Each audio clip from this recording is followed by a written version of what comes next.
ഭഗവാൻ കൃഷ്ണനെ സത്യഭാമ തുലാഭാരം നടത്തിയ കഥ അറിയാമോ? ഒരിക്കൽ ഭഗവാൻ കൃഷ്ണൻ ദേവലോകത്തുനിന്ന് പാരിജാത വൃക്ഷം ദ്വാരകയിലേക്ക് കൊണ്ടുവന്നു. അത് രുക്മിണിക്ക് സമ്മാനിച്ചു. സത്യഭാമയ്ക്ക് ഇത് കേട്ടപ്പോൾ വലിയ പരിഭവം. ഭഗവാന്റെ പത്നിമാരിൽ ഏറ്റവും ഭംഗിയുള്ള ഞാൻ ഇവിടെ ഇരുന്നിട്ട് കൃഷ്ണൻ എനിക്ക് തരാതെ മറ്റേയാൾക്ക് കൊടുത്തിരിക്കുന്നു. എല്ലാവരേക്കാളും സത്യഭാമക്കാണ് കൃഷ്ണനോട് സ്നേഹം എന്ന് മനസ്സിലാക്കി കൊടുക്കണം. അതിനായി സത്യഭാമ ഒരു വ്രതം എടുക്കാൻ തീരുമാനിക്കുന്നു. ആ വ്രതം കഴിയുന്ന സമയത്ത് ഏറ്റവും പ്രിയപ്പെട്ട എന്തെങ്കിലും ഒരു സാധനം മഹാത്മാക്കൾക്ക് ദാനം ചെയ്യണം.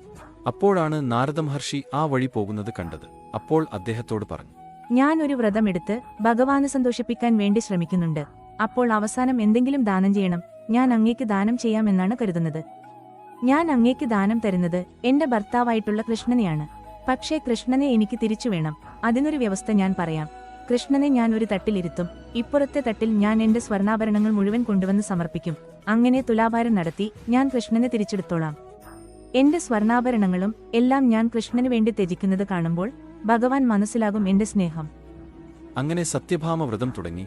വ്രതം അവസാനിപ്പിക്കേണ്ട സമയമായി. കൃഷ്ണനോട് പറഞ്ഞു, ഞാൻ അങ്ങേ ദാനം ചെയ്യാൻ പോവാണെന്ന്. ഇത് കേട്ട് രുക്മിണിക്കും മറ്റ് ഭാര്യമാർക്കും ദേഷ്യം വന്നു. ആരാണ് ഇവൾക്ക് ഇതിനുള്ള അധികാരം കൊടുത്തത്? ഞങ്ങളുടെയും ഭർത്താവ് അല്ലേ? അങ്ങനെ അങ്ങോട്ട് ദാനം ചെയ്യാൻ പറ്റുമോ എന്നൊക്കെ ചോദിച്ചപ്പോൾ ഭഗവാൻ ഒന്നും പറയാതെ ചിരിച്ചു നിന്നു. അങ്ങനെ കൃഷ്ണനെ നാരദർക്ക് കൊടുത്തു. ഇനി തിരിച്ചെടുക്കാനുള്ള സമയമാണ്. ഒരു തുലാഭാര തട്ട് കൊണ്ടുവന്നു. ഭഗവാനെ ഒരു തട്ടിൽ കൊണ്ട് ഇരുത്തി. എന്നിട്ട് അപ്പുറത്തെ തട്ടിൽ എന്തൊക്കെ ആഭരണങ്ങൾ സത്യഭാമക്കുണ്ടോ ആ ആഭരണങ്ങൾ ഒക്കെ തന്നെ ആ തട്ടിന്റെ മുകളിൽ വെച്ചു. എന്നിട്ടും കൃഷ്ണൻ ഇരിക്കുന്ന തട്ട് ഒരു ചെറിയ തരി പോലും മുകളിലേക്ക് പൊന്തിയില്ല. ഭഗവാന്റെ ഭാരത്തിനേക്കാൾ എത്രയോ ഇരട്ടി ഭാരം ഉള്ള സ്വർണം അപ്പുറത്ത് വെച്ചിട്ടും മുകളിലേക്ക് പൊന്തിയില്ല. ദ്വാരകയിലുള്ള മുഴുവൻ സ്വർണവും കൊണ്ടുവരാൻ പറഞ്ഞു. അതൊക്കെ അട്ടിയായിട്ട് തുലാഭാര തട്ടിൽ വെച്ചു. അപ്പോഴാണ് സത്യഭാമയ്ക്ക് തന്റെ അബദ്ധം മനസ്സിലായത്. അപ്പോൾ നാരദർ പറഞ്ഞു, എന്തായാലും ഈ സാധനം പൊന്തിയില്ല. കിട്ടിയ പണയ ഉരുപ്പടിയായിട്ട് ഞാൻ പോവുകയാണെന്ന് പറഞ്ഞു. അപ്പോഴാണ് സത്യഭാമയ്ക്ക് മനസ്സിലായത് ഇത് കാര്യമാണ്. സത്യഭാമ രുക്മിയുടെ അടുത്തേക്ക് ഓടിച്ചെന്ന് പറഞ്ഞു, എനിക്ക് അബദ്ധം പറ്റി. എന്റെ സ്നേഹമാണ് വലുതെന്ന് ഞാൻ വിചാരിച്ചു. നമുക്ക് ഭഗവാന് തന്നെ നഷ്ടമാകുന്ന സ്ഥിതിയാണ് കാണുന്നത്. എങ്ങനെയെങ്കിലും ഭഗവാനെ വീണ്ടെടുക്കണം എന്ന് രുക്മിണിയോട് സത്യഭാമ അപേക്ഷിച്ചു. രുക്മിണി കൊട്ടാരത്തിന്റെ മുന്നിലേക്ക് പോയി. അവിടെ ഒരു തുളസി ചെടിയിൽ നിന്ന് കേവലം 3 തുളസിയില പറിച്ചെടുത്തു.